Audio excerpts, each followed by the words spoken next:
This is the Kestrel Country Podcast, where we discuss the people, places, and events all around Kestrel Country.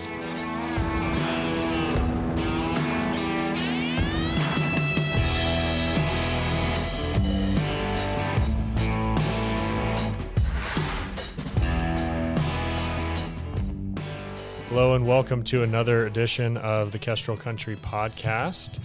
We are coming to you from self-isolation at home. Well, really state-mandated isolation right now.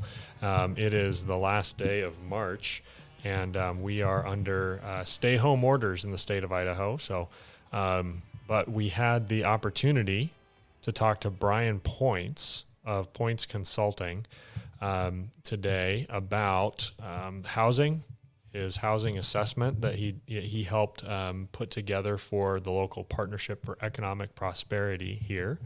And we talked a little bit about kind of the outlook of things given the COVID-19 crisis as well.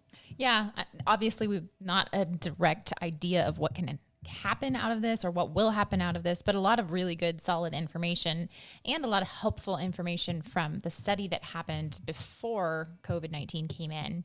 But just really getting a good picture of what the housing is like here on the Palouse between Whitman County and Latah County.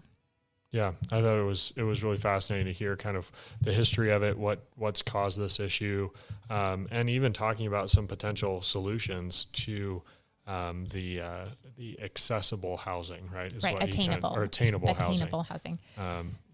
Versus affordable. So that was really helpful. We really hope you enjoy this conversation. Yeah. And let's get into our call from a social distance with Brian Points.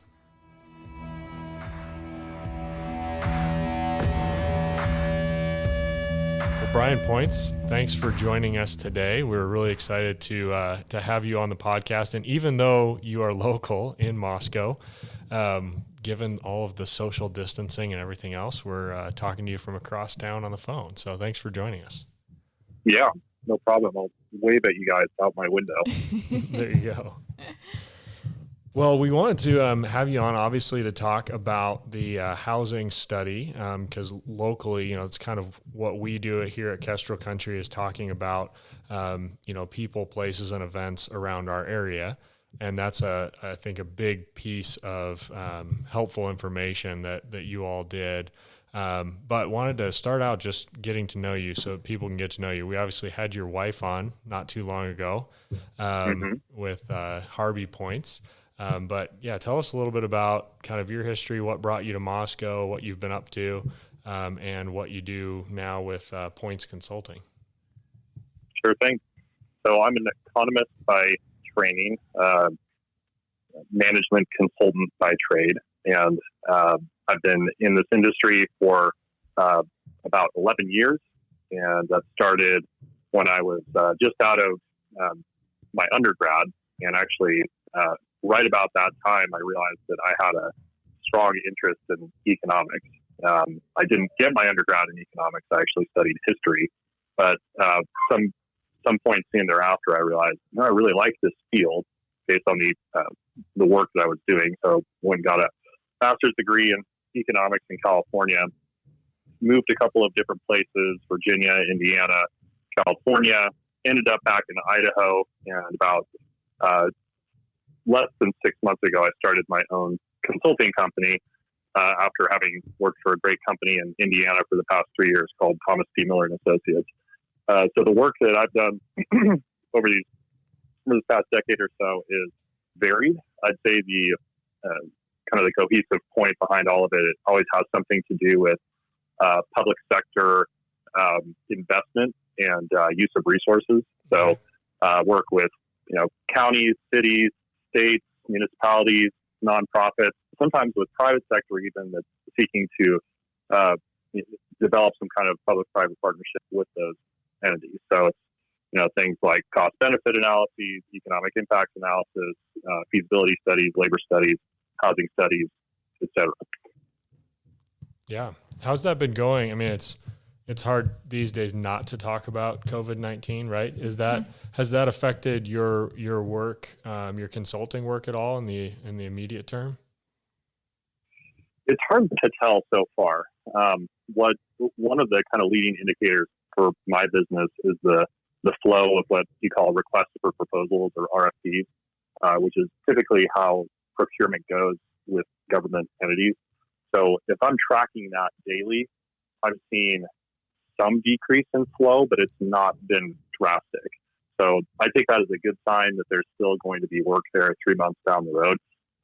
What I wonder is if there's a bit of a lag effect because government tends to work slowly to begin with. So, maybe they're just pushing out the stuff they've already been working on for the past 3 months, but now we're going to hit pause. But so far things have been fine. I've had to adjust, and I've been talking to a lot of my colleagues in the industry, and they're seeing the same things. They're touching base with every client. I haven't heard of any projects being canceled. That's good news. It's just delays and adjustments to the schedule and that kind of thing. Yeah. Well, and I imagine obviously an event like this is going to create a ton of questions, and right. And right. need expertise like yours in answering those. Yeah. So one of the things that we wanted to talk to you about obviously was this housing study. Tell us about how did you end up getting involved with that? Because this is the Palouse Regional Housing Assessment.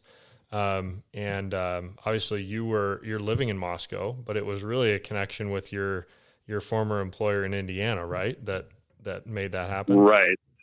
Yeah. So I kind of initiated the conversation, I suppose you could say, with some of the regional leaders who were in the world of community and economic development, which for those who aren't that familiar with how that all works, community development is generally interested in quality of life types of things, quality of place, main streets, parks and recreation, all that kind of stuff. And the economic development is more of the business arm. And oftentimes this goes into local government, but that's not always the case. But it's sort of like a chamber of commerce, but much more interested in how do we hook you up with state grants and programs and connect you with other people who are in your industry and help you, export your products if you're, an entity that produces something. So talking with the folks in community and economic development, I wanted to know what's the big issues that you're facing. And one of the first issues that came up was housing. So it just so happened that a lot of the folks that I've worked with in Indiana for the firm I was working with at that time had great experience to contribute to that.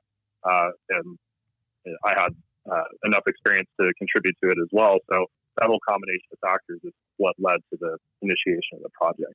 Now, I'll say since that time, because those conversations probably started a year and a half ago at this point, I've seen a tremendous uptick in the interest in this topic of housing assessments and housing needs assessments, studies, and whatever you want to call them. In the state of Washington, in fact, they passed House Bill 1967, I think it was, and that allocated thousands of dollars for communities across the state to do housing needs assessments. So you're seeing it in places like Walla Walla, Leavenworth, Spokane Valley. So I think we are kind of at the leading edge of something that a lot of communities are now looking at. Why do you think that is? What's causing that desire to look into all the assessments? Yeah, I think that I would explain that with a couple of things. First one is that housing is something that a lot of people are interested in, but within the local government space, there's no particular entity that has pure responsibility over that topic. It's a little bit community development, it's a little bit planning and zoning, it's a little bit, administrative, but there's no agencies, right? It's kind of an orphaned topic in a sense. And a lot of the municipalities you talk to will say the same thing. Like, we're not experts in this, right? We're doing our best, but we don't really know what the market needs. We really don't know how to provide it. So that's part of it. The second thing I would say is that we've had a drastic change in demographics in this country over the past, say, if we go back, one big building boom was following World War II, following the Great Depression, right? You saw a lot of people come home, a lot of homes were built. There were a lot of programs that were pushing people into single family homes for the first time. The way that we build houses has not significantly changed since then. The demographics have significantly changed. If you look at household composition, the who lives in a household, how many people, how old are they, who is the head of the household, what are their preferences for the amount of space that they have and the amenities that they need. Huge changes in all of those factors. And in a lot of places, we're still learning how to adjust our code and adjust our building standards and our expectations to fit those new needs. Yeah, well, that's interesting. What, I guess one of the things that obviously seemed to be a major takeaway that I think people could tell anecdotally was that we obviously have a housing shortage here, right? It's something that we've been talking about for a couple years now, but nobody's really put the data to it, done the work until you all did that assessment. And that was, I think that was really eye-opening. Were there some, I guess, surprising things to you that came out in terms of maybe how bad the problem is here locally? Yeah. So there's a couple of stats that I would point to that were surprising to me, and some were bad and some were not bad. Where I'd say that some were encouraging signs for what we can, opportunities for the future. So in terms of the not so great stats, there was a report done by the United Way on the topic of what they called asset limited, income constrained employed. Okay, so basically think of the working poor, folks who are, they have jobs, they're just having trouble making ends meet. That composes about 50% of the population within Whitman County and Latah County, which is the, Pullman in the, 100-mile radius or so around it because it's a huge county. In Latah County, which is Moscow, with, a bit of a smaller radius surrounding it. So a lot of that is, folks who are out in rural areas, but obviously within Moscow and Pullman as well. Breaking that down a bit further, if you look at cost burdened households, so according to the federal way that they count these things, if somebody is paying 30% or higher of their household income towards housing, they're considered cost burdened, and they have various kind of tiers that they look at for counting that. That's 37% of our local population classified as cost burden. So, and some of those are students. You got to give credit to that, right? The statistics don't necessarily net out students, but even if you look at the higher income groups and populations in certain areas, it's still difficult. So there's a big need there for the lower middle class and the middle class for just attainable housing. And we were careful within our analysis to actually use that term. Affordable housing has connotations for things like Section 8, HUD, right? That's part of the issue, but just as big important part of the issue here is what we call the missing middle. So the whole stretch of people who are making basically average wages for the state of Idaho or the state of Washington, but it's really difficult for them to buy a house. So that's attainable housing. One of the more interesting, surprising things that I found in the study is just how much change that our local economy has experienced over the past 10 years and how that's created a change in the demand for housing. So I think when we think of the Palouse area, we tend to think of predominantly higher education driven economy. Yeah. Historically it has been. If we have the University of Idaho here in Moscow, we have Washington State University 8 miles across the state border. That still is our main driver. We've had tremendous economic diversification in things like manufacturing, agri-technology, software companies, right? So what that's done is it's created an opportunity for people who graduate from those institutions to stay here, as well as people coming from Western Washington to places like Pullman, looking to, get away from the traffic, get a more affordable lifestyle, all that kind of stuff. So if you actually look at the population of college-aged individuals in the Moscow area, it has decreased over the past 10 years, whereas that population of people that are 25 to 40 has increased. Oh, wow. That's interesting. Yeah, right. So we're seeing this really significant. The numbers aren't huge. If you look at both of the counties together, it's like 3,000 people, right, in that 25 to 40-year-old range. But we're also not a big area. I mean, for folks like you that are in the real estate industry, if you think 3,000 people in that age range coming with their kids, potentially with their grandparents, coming with their professional experience, over time that creates a huge impact. Along those same lines, another really interesting indicator that you see is this. I mentioned this influx of people from Western Washington. If you look at the three of the counties that are in the Seattle metro area, which would be King, Pierce, and Snohomish, you've seen, what was the number exactly? 3,000, no, not 3,000. I'll find it later. You've seen a significant increase, over 2,000. That's the number I was fishing for. Over 2,000 people have moved from that area to this area. And that's a net number, right? So you have people coming and going both directions, right? But if you look at the difference between those things, it's a net positive of 2,000 for Whitman County. So that creates a huge change over time, right? And those people come with, having lived in big cities, right? They don't want to come live in some low amenity, low rent apartment complex, right? Mm-hmm. Which is a lot of the housing availability that we have within our area currently. So those are some of the trends that I've seen over these past couple of years. So in terms of the need on the housing, obviously there's the attainable need, but are you also seeing a need? You just mentioned the low end apartment stuff. So are you seeing a need for higher end apartments too? Or where are you seeing the biggest needs in the housing market? Yeah, that's a great question. So within our study, we created a forecast of what's needed within the community over this next 10-year period of time, and the numbers we came up with are we need roughly 300 new homes per year between Lake Todd and Whitman County in order to serve that need. That's actually not a drastic increase of production over the past 10 years we've experienced, but the issue is that most of that production, in fact, 44% of that production has been apartments just in the city of Pullman, right? Wow. And that's not even accounting for apartments in other cities, apartments in Moscow, all that kind of stuff, right? Yeah. So we've had this huge swing following the recession of apartment building within our community and not a requisite increase to go along with that demographic change that I noted of people who are either looking for an affordable single-family entry-level house or a rental that offers them something a little bit better than your typical college apartment complex. Yeah, interesting.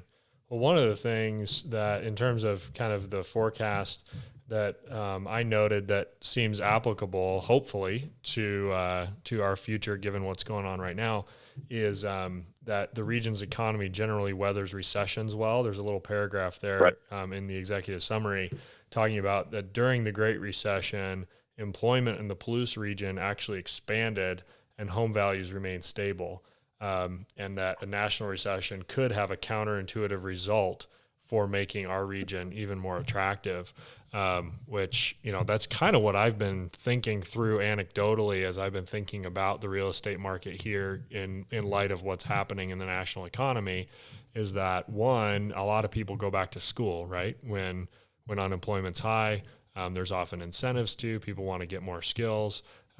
So that helps. Mm-hmm. And then in addition, as we see more people being able to work from home, being comfortable working from home, and their employers, being more comfortable with that, why wouldn't you want to move from, for certain people from a bigger metro area that's had some more crisis to, a place like this and be able to work remotely. So I kind of right. agreed with that assessment that we really could end up seeing some growth coming out of this.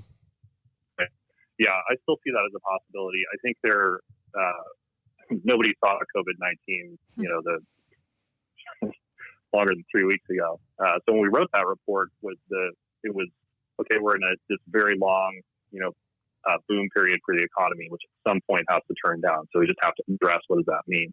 But I think COVID-19 does present some interesting, unique challenges that I don't know how we're going to play out.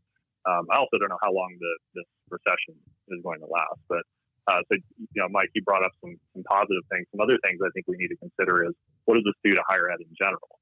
If you have thousands of students across the United States whose semesters were cut short and they were sent home, and they now had to kind of clumsily walk through the rest of the semester while their professors figured out how to use teleconference software. Are they going to go back in the fall? Or are they going to find a remote accommodating, higher education institution they could work with. Yeah. That's a big question. Right. So I heard just anecdotally somebody say up to 60% of those students are going to be looking for other options, especially if you're an undergrad and still have a long ways to go. So the institutions that I think are well prepared to deal with that are going to do well, and the ones that aren't are not going to do well. Yeah, that's a really interesting perspective on it. Yeah. We shall see. Well, in terms of the study, I mean, we've kind of talked about the problem, the things moving forward. What were some of the recommendations that you all had, in terms of getting to a place where, we're maybe more equalized or we've dealt with this problem, both in terms of kind of public and private sector solutions to it? Right. Yeah. So the part of the report was just getting a clear idea of what's actually going on, but obviously people want results. Some of the funding organizations for this report were really keen on that. Okay, don't just tell us what's happening, tell us what we should do about it. So what we tried to do in the report is give some indicators of this issue has been dealt with in this way in XYZ communities. So we provided a lot of case studies of places throughout the Pacific Northwest and throughout the United States that have developed programs, alternatives, different types of housing to need. So we identified a number of different types of housing, I'd say more innovative types of housing that haven't recently, in a lot of communities, are still their gray area, right? So just as a bit of a backstory lesson in how this stuff works, communities everywhere have what they call comprehensive plans. Comprehensive plans tell them what they're supposed to be doing and what their goals are as a community. Sometimes those can be 10, 20, 40 years old, right? So if the information in there isn't telling them here's what you should do about housing, then they're going to stumble through stuff. From the comp plan, it flows to things like planning and zoning commissions and then to city councils, right? So they all have certain, if you think like a person who works in government, you have certain criteria that you legally have to follow, right? So if you don't have the proper kind of infrastructure legally in terms of your state and local government to say what types of housing you can and cannot permit, you're just going to follow the rules and say no a lot of times, frankly. Yeah. So what we commended them to do was to take a closer look at a lot of these types of housing that have picked up in other areas. And some of those things are, in some areas, it's as simple as allow duplexes, allow triplexes, allow townhomes. Believe it or not, there are a lot of communities that still don't have that provision within their codes, or it's very limited, right? That's something that's been with us for 30 years. More recently, we've seen things like tiny homes, cottage neighborhoods, modular building communities, right? Things that are helping bend that cost curve down, either through building methods or through densification, right? So taking a house, making it smaller, or making the footprint that it sits on smaller, reducing parking requirements, all those types of things. It's just, if you can make marginal changes, this is one of the interesting things about the housing topic is little marginal changes can have long-term consequences. I was in Boise recently, and one of the community development directors for, I can't remember what city, one of the major cities around there, said, hey, we made these tweaks to what we call our accessory dwelling unit standards for ADUs, a few years ago. And at first we had, maybe 10, 20 applications to do that in the city. Now they're up in the hundreds per year. Right? And sometimes in the city of Moscow, frankly, has done a really good job of this. Let's tweak this little code. Let's change this thing. Let's relax this a little bit. People are still figuring out how to do that stuff and what terms even mean. But the more that catches on, and the more that people see as, potentially a form of secondary income or a way that we can spend more time with our family or have a guest house on our property, more and more people are going to be doing it. So it's about looking at code, making adjustments to it. We also talk a little bit about offering incentives, right? So if you follow certain rules, certain patterns, you can get certain outcomes, which could be, tax abatements or rebates on building fees. Right? There's a lot of communities across the country that are doing that if you commit to, say, having a certain number of affordable units within your complex. Right? So the communities get to kind of set the rules on how those things work.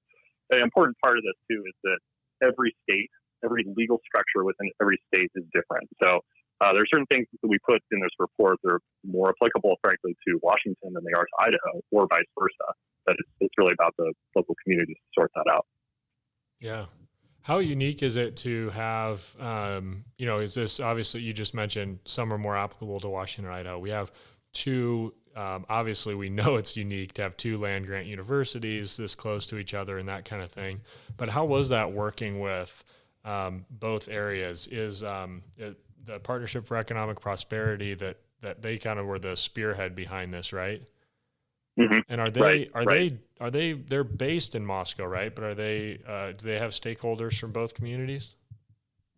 The Partnership for Economic Prosperity is Lake County's economic development organization. So they're, everything within Lake County is their interest. They don't oversee Whitman County.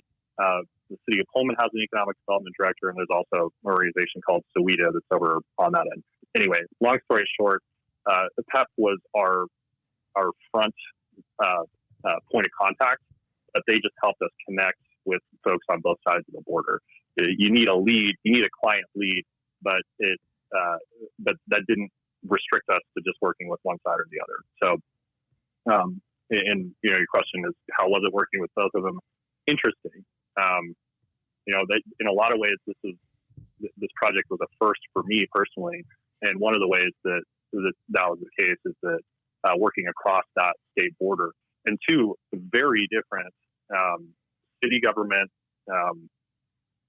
organizations and very different state government organizations within those two places. So, and then personalities are always part of that too. So, when you're in consulting, it's always about sorting through how do I get this thing done given the all these different factors that you're dealing with.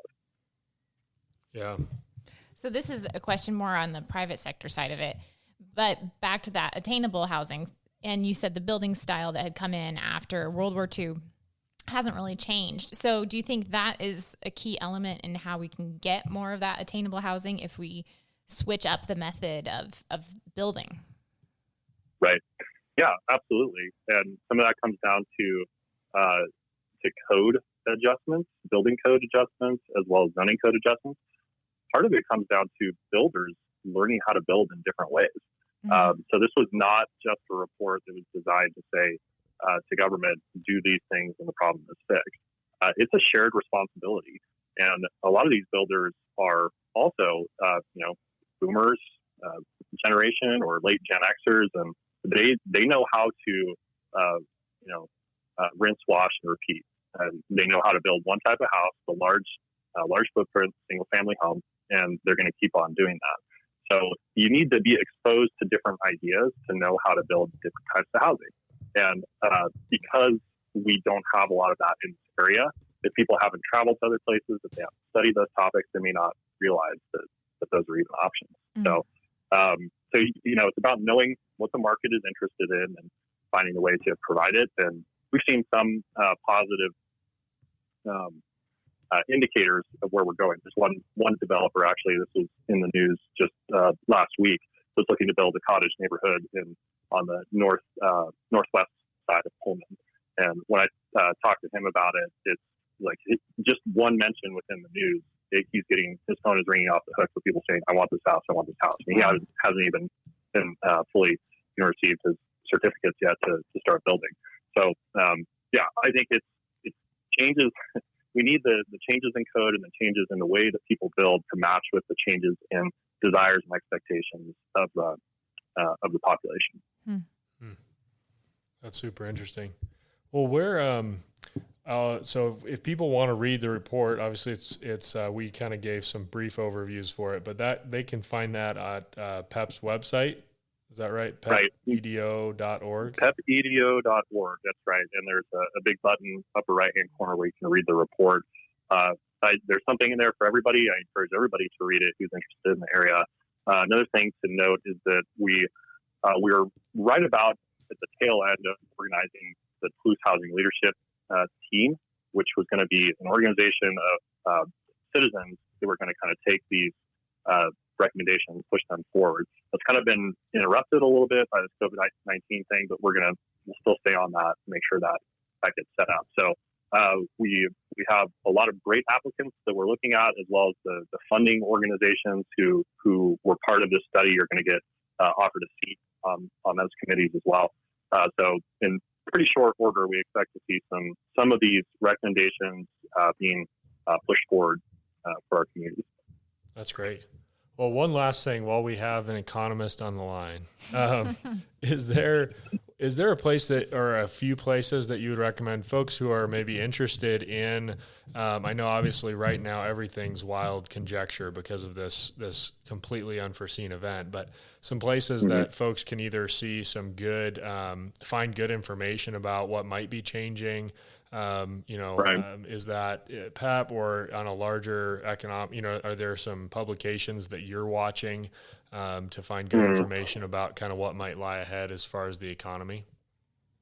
That's a good question. I actually don't have any particular publications that I turn to. I do listen to a lot of podcasts. So some of there's one called Econ Talks by a guy named Russ Roberts. It's terrific. And he doesn't just look at recent events. He also looks very historically at context and what's going on across the economy. In terms of housing related issues, I'd encourage people to look at the National Association of Home Builders. There's also a totally different side of this that we didn't really have much of an opportunity to talk about, but things like the state homelessness organizations, right? Because what we're going to be seeing is, I think that the markets are essentially, people are going to sit in place, and due to what the stimulus package is creating the opportunity for people to do, there'll be forbearance for mortgage payments. There'll be holds on eviction orders. People are just going to sit still for a while, and that is going to have this cascading effect of decreasing real estate transactions, decreasing building. Right? If you're making less money as a landlord or a property owner, you're probably not likely to build in that kind of environment, right?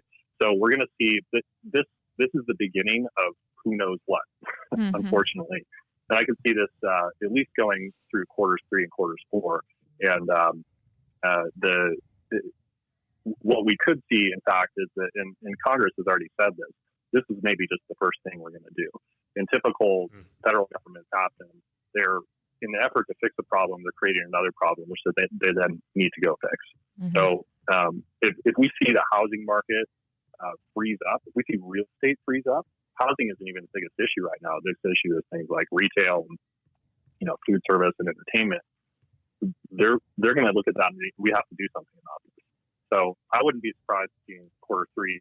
If right now everybody's just in emergency mode, but in the near-term future, I expect them to kind of recongregate and deal with some of the other consequences of this, which a big part of that is going to be about housing security and housing development.